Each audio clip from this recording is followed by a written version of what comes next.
భారతదేశం జీడిపికి సంబంధించినటువంటి అంశం. సో ఇండియా గ్రాస్ డొమెస్టిక్ ప్రొడక్షన్కి సంబంధించినటువంటి ఎస్టిమేషన్స్ అని అంటున్నాం రా. సో ఈ ఎస్టిమేషన్కి సంబంధించి ఎవరిచ్చిర్రు అని చెప్పేసి అడుగుతారు. ఇలా అడిగితే మనం చెప్పాల్సినటువంటి ఆన్సర్ ఏంటి అని అంటే ఎన్ఎస్ఓ అని చెప్తే 1 మార్క్ వస్తుంది రా. ఓకేనా. సో ఎన్ఎస్ఓ అనేటువంటిది ఎప్పుడు స్థాపించడం జరిగిందని నేను అడుగుతా ఉన్నా. ఈ ఎన్ఎస్ఓకి సంబంధించినటువంటి అంశం మనకు వెరీ వెరీ ఇంపార్టెంట్. ఎన్ఎస్ఓ ఇటీవల జీడిపికి సంబంధించినటువంటి అంచనాలను వెలువరించడం జరిగింది. ఈ ఎన్ఎస్ఓ అంశం మీద నేషనల్ స్టాటిస్టికల్ ఆఫీస్ మీద క్వశ్చన్ అడుగుతారు. 2019లో ఏర్పడిందిరా. ఏమనంటున్నాం? 2019లో ఏర్పడింది. ఈ క్వశ్చన్కి చాలామంది ఆన్సర్ చేయరు అనేటువంటి ఉద్దేశంతో నేను ఈ క్వశ్చన్ అడగడం జరిగింది. ఓకే.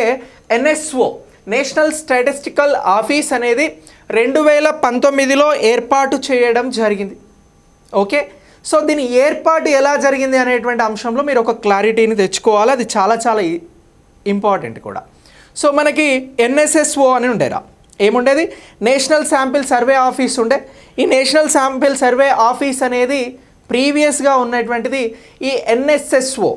నేను అడిగింది ఎన్ఎస్ఓ 2019 వచ్చింది. అంతకుముందు ఏముండే అని అంటే ఎన్ఎస్ఎస్ఓ ఉండేరా. ఈ నేషనల్ శాంపిల్ సర్వే ఆఫీస్ ఏం చేసేది అని అంటే భారతదేశానికి సంబంధించినటువంటి కాలానుగుణంగా సామాజిక ఆర్థిక పరమైనటువంటి సర్వేలను నిర్వహించేదిరా ఇది. ఓకేనా. ఇది ఎన్ఎస్ఎస్ఓ. ఇది ప్రీవియస్గా భారతదేశానికి సంబంధించి ఉన్నటువంటి సంస్థ. ఇక నెక్స్ట్ రెండోది ఏంటి అని అంటే సిఎస్ఓరా. దీన్ని ఏమంటారు అని అంటే సెంట్రల్ స్టాటిస్టికల్ ఆఫీస్ అని అంటారా. సో ఈ సిఎస్ఓ ఏం చేసేది అని అంటే గణాంకాలకి సంబంధించినటువంటి కార్యక్రమాలను నిర్వహించేది. ఓకే. సో ఇలా ఇది గణాంకాలపైన పనిచేసేది. ఎన్ఎస్ఎస్ఓ సామాజిక ఆర్థిక అంశాల మీద పనిచేసేది. ఈ రెండింటిని ఏం చేశారు అని అంటే మెర్జ్ చేసి ఏర్పాటు చేసినటువంటిదే ఎన్ఎస్ఓ నేషనల్ స్టాటిస్టికల్ ఆఫీస్. ఇది 2019లో వచ్చింది. గుర్తుంచుకోండి, మీరు ఇక్కడ మిస్టేక్ చేయడానికి అవకాశం ఉంటుంది. ఇప్పుడు ఎన్ఎస్ఎస్ఓ లేదు, సిఎస్ఓ లేదు. ఈ రెండింటిని మెర్జ్ చేసి తీసుకొచ్చిందే ఎన్ఎస్ఓ అని అంటున్నాం. నేషనల్ స్టాటిస్టికల్ ఆఫీస్ అనేటువంటి అంశాన్ని గుర్తుంచుకోండి. Very very important. Okay. So మరి ఈ ఎన్ఎస్ఓ అనేటువంటిది ఏం చేసింది, ఏం డెవలప్మెంట్, దీనికి సంబంధించి ఏం ఎస్టిమేషన్స్ ఇచ్చింది అని అంటే ఎన్ఎస్ఎస్ఓ అనేది భారతదేశానికి సంబంధించినటువంటి జీడిపి అంచనాని ఇచ్చిందిరా.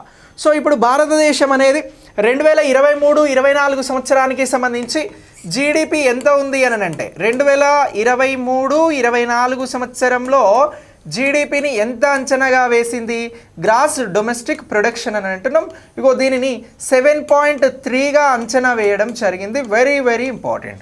ఇటీవల వచ్చినటువంటి రిపోర్ట్స్ ప్రకారం భారతదేశంలో ఎన్ఎస్ఓ ఇచ్చినటువంటి రిపోర్ట్, ఎస్టిమేటెడ్ రిపోర్ట్ ప్రకారం భారతదేశ జీడిపి వృద్ధి గ్రోత్ రేట్ ఎంత అని అంటారు అంటే 7.3% అని చెప్పేసి గుర్తుంచుకోండి.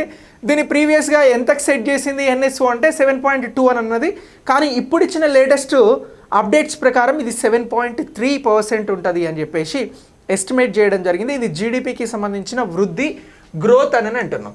అసలు జీడిపి అంటే ఏమిటి అనేది నేను చాలా సందర్భాలలో చెప్పిన, మళ్ళీ ఒకసారి చెప్తా ఉన్నా. భారతదేశ సరిహద్దు లోపల మనకున్నటువంటి అండమాను, లక్షద్వీపులు ఇలాంటివన్నీ కూడా మన దేశ సార్వభౌమాధికారంలోనే ఉంటాయి కదా. సో ఈ భారతదేశ సరిహద్దు లోపల అంతిమంగా తయారు చేయబడిన వస్తు సేవల విలువ అని అంటున్నాం. అంతిమంగా తయారు చేయబడిన అంటే ఇప్పుడు నేను రాసినటువంటి స్ట్రైలర్ ఉంది, ఇది అంతిమంగా తయారు చేయబడింది, నేను వాడుతూ ఉన్నా. దీని అంతిమ విలువ. ఓకే. లేదంటే ఇక్కడ బాటిల్ ఉంది, ఈ బాటిల్కి సంబంధించినటువంటి ఫైనల్ ప్రైస్, దీనినే జీడిపి అని అంటారు. ఇంతకు మించి ఏం లేదు. అయితే అది ఒక నిర్దిష్ట కాలానికి, ఒక సంవత్సరానికి తీసుకుంటారా, ఒక నెలకి తీసుకుంటారా, 3 నెలలకు తీసుకుంటారా అనేది అక్కడ తీసుకునేటువంటి అంశాన్ని బట్టి ఉంటుంది. ఓకే. సో ఇలా ఒక నిర్దిష్ట కాలంలో ఒక దేశానికి సంబంధించినటువంటి సరిహద్దు లోపల అంతిమంగా తయారు చేయబడిన వస్తువులు లేదా సేవలు, వీటి అంతిమ విలువే జీడిపి. సో ఈ జీడిపి అంచనానే ఇప్పుడు 7.3%గా నేషనల్ స్టాటిస్టికల్ ఆఫీస్ డిసైడ్ చేయడం జరిగింది. నేషనల్ స్టాటిస్టికల్ ఆఫీస్ 2019లో వచ్చింది. ఇగో దీనికి సంబంధించి ఎన్ఎస్ఎస్ఓ సిఎస్ఓ విలీనం తర్వాత ఎన్ఎస్ఓ అనేది 2019లో సెటప్ చేయడం జరిగింది అనేటువంటి అంశాన్ని మీరందరూ కూడా ఇక్కడ అప్డేట్ అవ్వండి. Very very important. ఓకే, ఇక నెక్స్ట్ ఈ ఎన్ఎస్ఓ ఇచ్చినటువంటి అంచనాలలో ముఖ్యాంశాలని గుర్తించండి అని ప్రశ్న అడుగుతారా. ఇక్కడి వరకు ఒక లెక్క. ఇక ఇందులోనే ఈ ఎన్ఎస్ఓ రిపోర్ట్ మీద మరికొంత డెప్త్ వెళ్ళి క్వశ్చన్ అడగడానికి కూడా అవకాశం ఉంది. నేను చెప్తున్నటువంటి అంశం మీ కరెంట్ ఎకానమీలో వెరీ వెరీ ఇంపార్టెంట్. ఎకానమీ అని అంటేనే కరెంట్ ఎకానమీ చాలా క్రూషియల్ రోల్ ప్లే చేస్తుందిరా మీ ఎగ్జామ్లో. మీకు వచ్చే మోస్ట్ ఆఫ్ ద ఎగ్జామ్ క్వశ్చన్స్లో కరెంట్ ఎకానమీ 100% అటాచ్ అయి ఉంటుంది. సో దీనికి సంబంధించి మనం ఇక్కడ మాట్లాడుతున్నటువంటి ఎన్ఎస్ఓ రిపోర్ట్కి సంబంధించినటువంటి ముఖ్యమైనటువంటి అంశాలు ఏంటి, అంచనాలకి సంబంధించినటువంటి ముఖ్యమైన అంశాలు ఏంటి అని అంటే ఇది జీవీఏ గురించి మాట్లాడిందిరా. సో ఇప్పుడు ఎన్ఎస్ఓ రిపోర్ట్ దేనిని గురించి మాట్లాడింది అని అంటే జీవీఏ గురించి మాట్లాడింది. మళ్ళీ జీడిపి అన్నారు, జీవీఏ అంటే ఏమిటి సార్ అని అంటే ఇది గ్రాస్ వాల్యూ యాడెడ్ అని అంటారా. సో ఇప్పుడు దీనినే తెలుగులో ఏమంటారు అని అంటే స్థూల విలువ జోడింపు అని అంటారు. సింపుల్గా చెప్పాలి, వెరీ సింపుల్గా చెప్పాలి, జీవీఏ అంటే ఏమిటి అని అంటే ఏదైతే ఒక దేశానికి సంబంధించి మనం మాట్లాడినటువంటి వస్తు సేవల విలువ ఇలాంటిది అని అన్నాం కదా. సో దీనికి సంబంధించి ఆర్థిక విలువ అని చెప్తుందిరా. అంటే డాలర్ల రూపంలో దాని ఆర్థికంగా దాని స్థాయి ఏంది అని చెప్తుంది. జీవీఏ ఏం చెప్తుంది అని అంటే డబ్బు రూపంలో, ఆర్థిక రూపంలో వస్తువులకి సేవలకి సంబంధించినటువంటి విలువలను గురించి చెప్తుంది అని అంటున్నాం. ఓకే, సో ఈ గ్రాస్ వాల్యూ యాడెడ్ ద్వారా కొన్ని అంశాలను వెల్లడించడం జరిగింది. ఏం అంశాలను వెల్లడించింది అనేది ఇక్కడ మనకి స్టేట్మెంట్ రూపంలో క్వశ్చన్ ఫ్రేమ్ చేసి ఇస్తారు. అలా ఇస్తే కూడా మనం ఆన్సర్ చేయగలగాలి కదా, చేయాలి కూడా. సో ఇలా అడిగినప్పుడు వ్యవసాయ రంగానికి సంబంధించినటువంటి గ్రాస్ వాల్యూ యాడెడ్ గురించి చెప్పడం జరిగిందిరా. సో ఈ గ్రాస్ వాల్యూ యాడెడ్ ఎంత ఉంటుంది అని అంటే 1 పాయింట్ ఈ 2023-24కి సంబంధించినటువంటి అంశాలు. సో ఈ ఆర్థిక సంవత్సరానికి సంబంధించినటువంటి అంశాలలో ముందుగా దేనిని గురించి చెప్పింది అని అంటే వ్యవసాయం గురించి మాట్లాడదాం. ఈ వ్యవసాయానికి సంబంధించినటువంటి రిపోర్ట్ ఎలా ఉంటుంది అని అంటే ఇది 1.8% కంటే ఎక్కువ జీవీఏ ఉంటుంది అని చెప్పేసి చెప్పడం జరిగింది. వ్యవసాయ రంగం దీన్నే ప్రైమరీ సెక్టార్ అని కూడా అంటాం రా.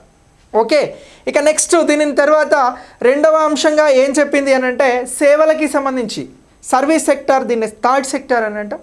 సో ఇప్పుడు ఈ సర్వీస్ సెక్టార్కి సంబంధించి ఎంత ఉంటుంది జీవీ అని అంటే 6.3% ఉంటుంది అని చెప్పిందిరా. దీనికి సంబంధించి అని అంటారు సేవలకి సంబంధించి 6.3% ఈ జీవీఏకి సంబంధించినటువంటి అంశాలను చెప్పడం జరిగింది. ఇక నెక్స్ట్ జీడిపికి సంబంధించి తుది వినియోగానికి సంబంధించి ముఖ్యంగా ప్రీవియస్తో పోలిస్తే ఈ ప్రైవేట్ తుది వినియోగము అని అంటున్నాం. ప్రైవేట్ సెక్టార్కి సంబంధించినటువంటి తుది వినియోగం గురించి మాట్లాడిందిరా. ప్రైవేట్ సెక్టార్ ఫైనల్ కన్జంప్షన్ లేదా తుది వినియోగం అని అంటున్నాం. ఇగో ఈ వినియోగం అనేది ఇప్పుడు ఇచ్చిన ఎన్ఎస్ఓ రిపోర్ట్ ప్రకారం 3 ఏళ్ల కనిష్టానికి పడిపోయిందిరా. 3 ఏళ్ల కనిష్టం అనేది కనిష్టానికి పడిపోయింది అనేటువంటి అంశాన్ని గుర్తుంచుకోండి. ఈ పాయింట్ని కూడా క్లియర్గా మెన్షన్ చేయడం జరిగింది ఎన్ఎస్ఓ రిపోర్ట్లో. ఓకే, ఇక నెక్స్ట్ దీని తర్వాత మరొక అంశం ఏంటి అని అంటే తయారీ రంగం గురించి మాట్లాడిందిరా. తయారీ రంగానికి సంబంధించి ఎంత గ్రోత్ ఉంటుంది అని అంటే ఇది 1.3 నుంచి 6.5% పెరుగుతూ ఉంది అని చెప్పేసి చెప్పడం జరిగింది. ఎంత అని అంటున్నాం 6.5. తయారీ రంగం అంటే పరిశ్రమలు అనుకోవచ్చు లేదా సెకండరీ సెక్టార్ అనుకోవచ్చు. ఇది 6.5% ఉంటుంది అనేటువంటి అంశాన్ని మెన్షన్ చేయడం జరిగింది. ఇక ముఖ్యంగా మైనింగ్ రంగం అనేది 8.1% పెరుగుతుంది అని చెప్పాడు. ఏది అని అంటున్నాం మైనింగ్ ఎంతకు పెరిగింది ఇటీవల వచ్చినటువంటి రిపోర్ట్ అని అంటే ఇగో ఇది 8.1% పెరిగింది అనేటువంటి అంశాన్ని గుర్తుంచుకోండి. ఇవి జీవీఏకి సంబంధించి ఈ ఎన్ఎస్ఓ ఇచ్చినటువంటి రిపోర్ట్లోని ముఖ్య అంశాలు. టోటల్ జీడిపి అనేది 7.3 ఉంటుంది అని చెప్పేసి అంచనా వేసింది. అలాగే దానిని తరువాత జీవీఏ రూపంలో చెప్పాల్సి వచ్చినప్పుడు వ్యవసాయ రంగం 1.8% కంటే డబుల్ ఉంటుంది అని చెప్పిందిరా. డబుల్గా నమోదవుతుంది అని చెప్పింది, అంటే 3.6 ఎబో. ఇక ఇది పోయినసారి ఎంత ఉందంటే 4% ఉంది, అది వేరే విషయం. సేవలకి సంబంధించి 6.3% అని అంటున్నాం. ప్రైవేట్ తృతీయ వినియోగం అనేది 3 ఏళ్ల కనిష్టానికి పడిపోయిందని అంటున్నాం. తయారీ రంగం 6.5% వృద్ధి ఉంది అని అంటున్నాం. మైనింగ్లో 8.1% వృద్ధి ఉన్నది అని అంటున్నాం. సో ఈ అంశాలన్నీ కూడా మనకి స్టేట్మెంట్ లెవెల్లో ఎన్ఎస్ఓ రిపోర్ట్ మీద క్వశ్చన్ అడిగితే ఉపయోగపడేటువంటి అంశాలు. ఇలా మీరు వీటిని అన్నింటినీ గుర్తుంచుకోవాల్సి ఉంటుంది. ఈ పాయింట్ ఆఫ్ వ్యూలో వెరీ వెరీ ఇంపార్టెంట్.